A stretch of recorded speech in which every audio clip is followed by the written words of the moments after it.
আমরা গণ অভ্যুত্থানে কয়েকটা ফেজ দেখেছিলাম, কিন্তু পুরো ছাত্র সমাজে মাঠে ছিল, এখনও কিন্তু ছাত্র সমাজ মাঠে আছে। এবং সেই জায়গা থেকে এখন কিন্তু ছাত্রদের শক্তিটা আরও দিন দিন বৃদ্ধি হচ্ছে। ছাত্ররা স্টেট মেকানিজমগুলো শিখছে, ছাত্ররা রাজপথে আন্দোলন প্রতিহত করছে, ছাত্ররা আওয়ামী লীগের যে কোনো কার্যক্রমকে বাধাগ্রস্ত করছে যাতে তারা রাজনীতিতে না আসতে পারে।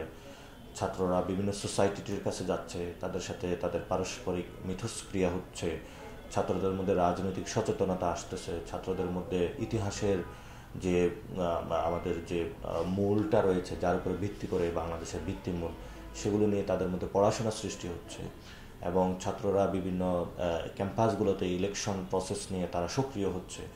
আমরা মনে করি আগের তুলনায় ছাত্র সমাজ অনেক বেশি আরও শক্তিশালী হচ্ছে। এবং সেই জায়গা থেকে তারা যদি ঐক্যবদ্ধ হয়ে আবার যদি মাঠে নামে, তাহলে বাংলাদেশ রাষ্ট্রটি পুনর্গঠনের জায়গা অনেক দূরে এগিয়ে যাবে বলে মনে করি। প্রথমত যারা গণ অভ্যুত্থানের যে শক্তিটা যেটাকে আমরা দলে রূপান্তরিত করছি, সেটাতে তারা নির্বাচনে অংশগ্রহণ করবেই। তবে কার সাথে করবে নাকি করবে না সে বিষয়ে এখনও আমরা বিস্তারিত কোনো কারোর সাথে আলোচনা করি নেই।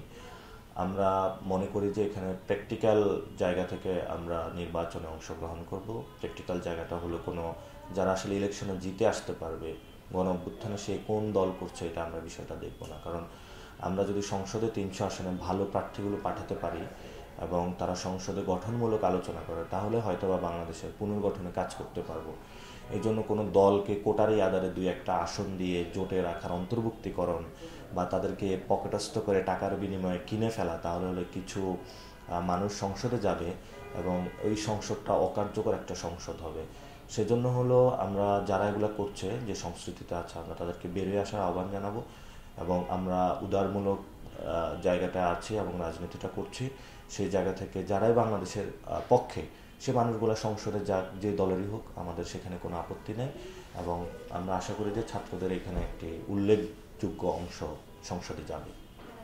আমরা নিজেদের পায়ে দাঁড়াচ্ছি, আমরা শিখছি এবং আমরা প্র্যাকটিক্যাল ফিল্ডে অনেকগুলো বিষয় অবজারভেশনে নিয়ে নিজেদের পায়ের তলায় মাটি শক্ত করছি। এবং সেই জায়গা থেকে আমরা এখনও পর্যন্ত কোনো জোট গঠনের চিন্তা করি নাই।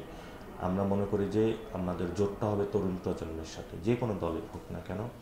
তো আমরা মনে করি এই গণ অভ্যুত্থানে তরুণদের ব্যাপক একটি অংশগ্রহণ ছিল এবং একটি জেনারেশনের রূপান্তর ঘটেছে। ফলত আমরা যে দলই হোক না, বাংলাদেশে যারা লড়াই করেছে যে দলই হোক না কেন, আমরা ওই তরুণ প্রজন্মকে পার্লামেন্টে নিয়ে যেতে চাই, এটা আমরা শুরু থেকে বলে আসছি।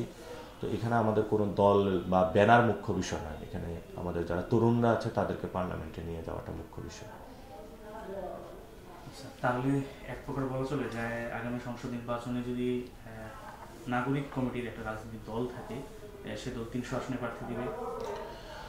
আমরা মনে করি যে আমরা নাগরিক কমিটির যে জায়গাটা সেটা হলো আমরা কাজ করছি 300 আসনেই, যাতে হলো তরুণদের একটা প্রতিনিধি পার্লামেন্টে যায়, হোয়াট এভার এটা বিএনপি হোক, জামাত হোক, যে কোনো দলে হোক, আমরা হলো ওই স্পেসিফিক জায়গাতে কাজ করছি।